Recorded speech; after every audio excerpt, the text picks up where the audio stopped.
So where we are, we became a public company in August of last year with 40 million in available liquidity. Today we have 37 million in available liquidity, and we're excited about the future. We had a stock and 2 publicly traded warrants at the time we merged into a SPAC and listed on the NASDAQ. We've since completed an exchange offer to simplify our structure. Now we have 1 stock, 1 company, which is Jet.AI. Again, where we are, we operate 5 aircraft, a Citation CJ4, 3 Honda jets, and a King Air C90. We're based in Las Vegas, which is a top 5 destination for private travel.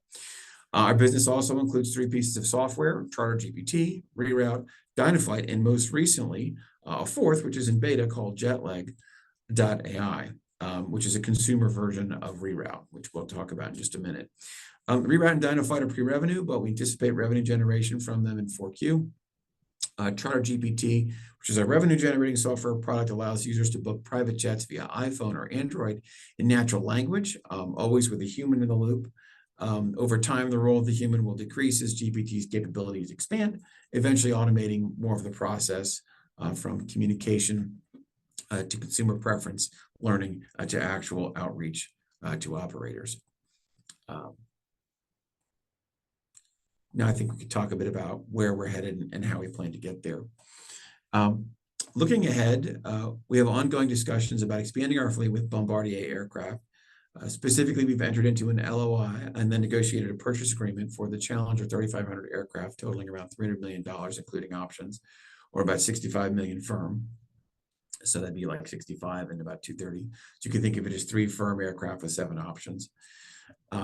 We've signed a term sheet to finance the progress payments related to the 2-year pre-delivery period when you make one of these fleet orders, again, you kind of make those progress payments as you go, but then you have to also make a down payment. So aside from our 37 million of available liquidity, we have an additional Ionic Ventures pref deal for 16.5 million. We can use that Ionic facility for the down payment required to kick off the deal. But we're also considering some debt financing as an alternative, which could expedite the process and potentially be more accretive. The rationale behind the fleet deal is clear. We don't want to own the planes, but we do want to sell them to others. Our model focuses on customers owning the aircraft while we manage operations. By selling planes to groups of 4 to 16 customers, we can capture about a 10% margin on sale, another 10% from the per hour flight charges, and then $2 for every dollar of overhead. The economics improve as the fleet grows, especially if customers are regionally concentrated, which is a discipline we've learned from the Honda Jet program that we run now, where you kind of try to pick the geographic location of your customers, give and match them in some respect to the range properties of the aircraft, how far it can go. In particular, we like the fractional model because collecting $2 for every $1 of overhead gives the operator enough cash to fly the first plane basically empty half the time and still break even. That means that as you add aircraft and gain scale, more cash becomes available to drop to the bottom line. The largest players in the space, like FlexJet and NetJets, allocate about 80% of their fleet to the super midsize category and above, and use small aircraft really to welcome new customers.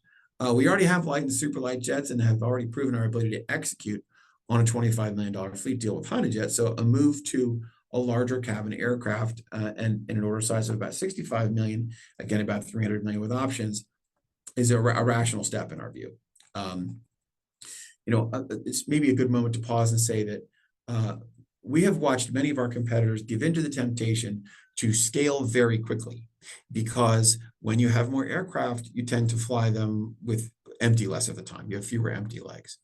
But at the same time, you can get over your skis rather quickly because other elements of the business don't evolve properly. And now you have all these customers and all these airplanes, and you're not ready for it.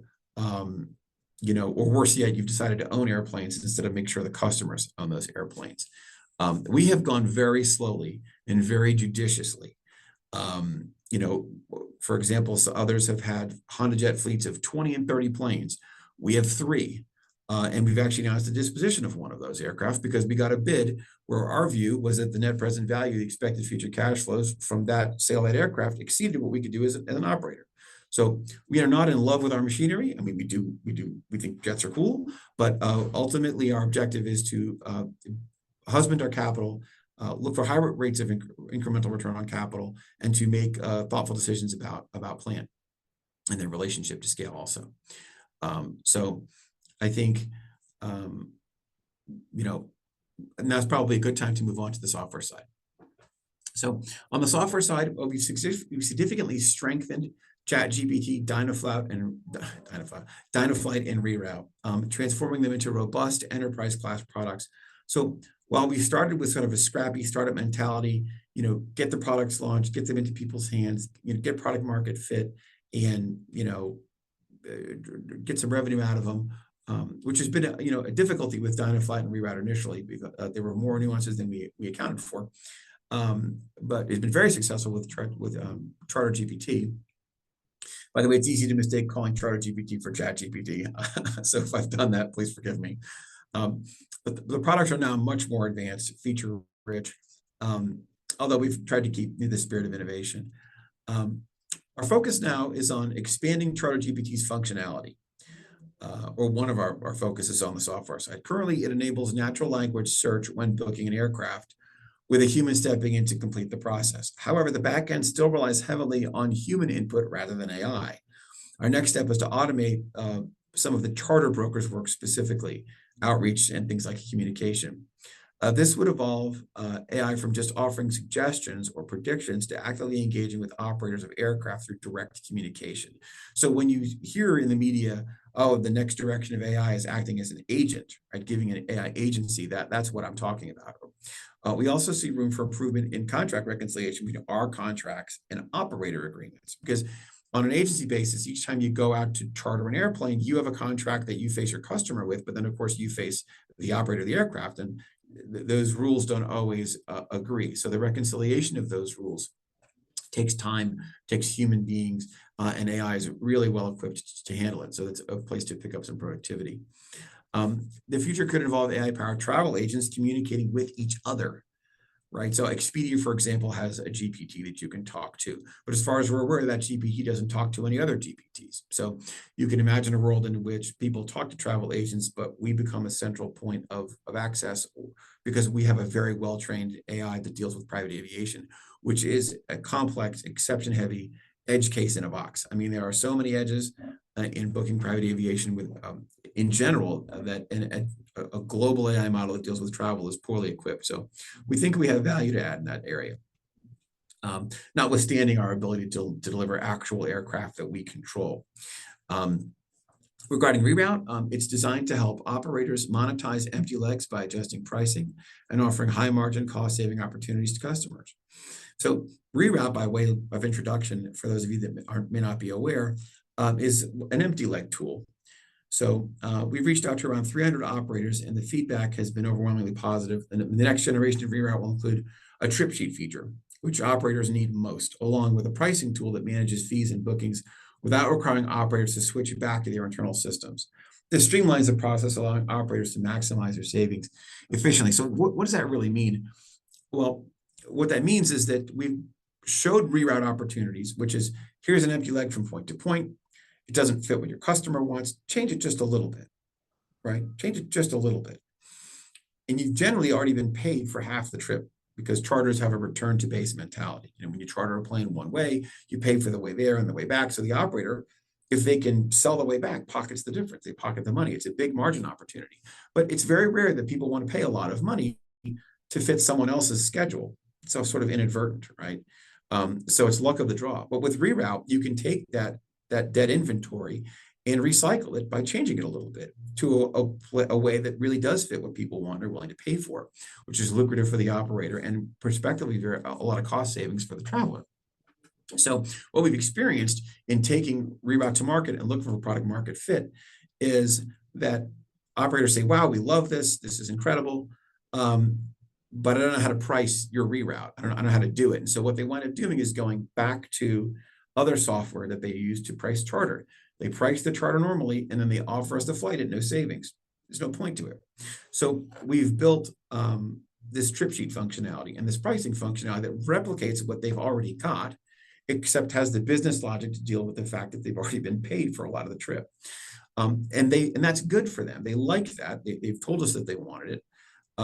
because presently they're stumped, right? They know that there's extra money. They'd love to be paid twice, right? But they just can't quite get it to go, and they've got other things to do. And so I think as we enhance that product market fit, we're going to get a pretty sticky product going. And again, we should start to see that really maybe a couple more weeks of development cycle. That product will be out. I saw a version of it actually last week on Friday. So we may be able to get it into people's hands inside the quarter, but if not, then certainly into the fourth quarter. It is effectively a brand new source of spontaneous inventory in private aviation. So yeah, a brand new source in private aviation, which is hard to find. So what else can I say? Let's touch on Jet.AI and Dynaflight for a minute. Jet.AI, it's a new product. It's in beta right now. You can go try it if you like. The press release is right there. You can follow the link and sign up.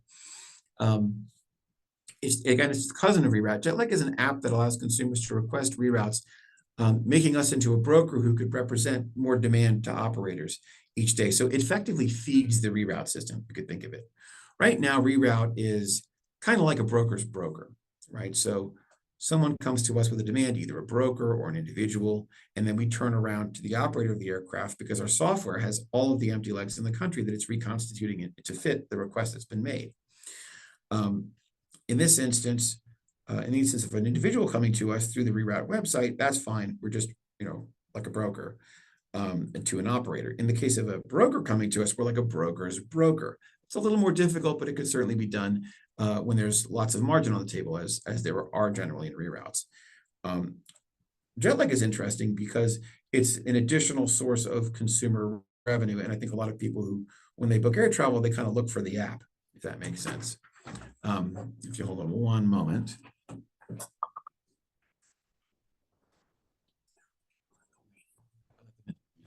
And actually, I'm joined now by the actual George Murnane, whose Zoom account this is. Thank you very much. And I'm toward the end of my prepared remarks, but I'll say that we're excited about Jet.AI as an incremental source of demand for the Reroute system. I mean, who among us wouldn't like to have a private jet on the cheap where everyone wins and makes money? In the fourth quarter, we plan to make a sales push behind Dynaflight, primarily in Europe with the help of Flex, where we've recently done an integration and plan to continue to push for integrations with similar so-called FOSS software.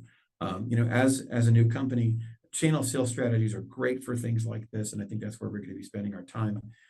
We found that in the United States, there really isn't a lot of a push in private aviation behind offsets, but there's a lot in Europe, and we do think that's coming toward the U.S., particularly from a regulatory framework. We see that in commercial aviation, there are international rules dealing out near, I want to say 2027, there have to be a certain number of offsets made. So it's coming. We're early with that product. But the good news is it doesn't cost us too terribly much, and it's built. So we like that optionality. That ends really my prepared remarks, beyond to say that we filed an S3 and an S1, and I can't comment on those, but I can direct your attention there. So again, that's me, Mike Winston, and thank you to our 30,000 shareholders for making the company possible. We hope this update on where we are, where we're headed, and how we plan to get there has been helpful. And at this point, I'll hand it over to George. If you have anything, go for it. No. I set him up there. That's tough to follow. Yeah, thanks. Yeah, come in at the very end. Yeah. No, but in all honesty, we're very excited about the prospects for the company, particularly in the fourth quarter and the first quarter of next year. It's exciting times here, and I just stay tuned.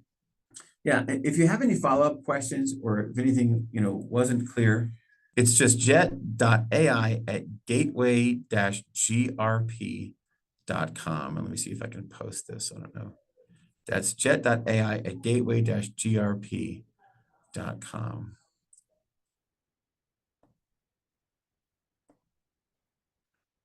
I mean, you can also just email Mike at Jet.AI or George at Jet.AI. It doesn't have to be so formal. Let me just see if I can put that in the chat. Appreciate it, everybody. Take care.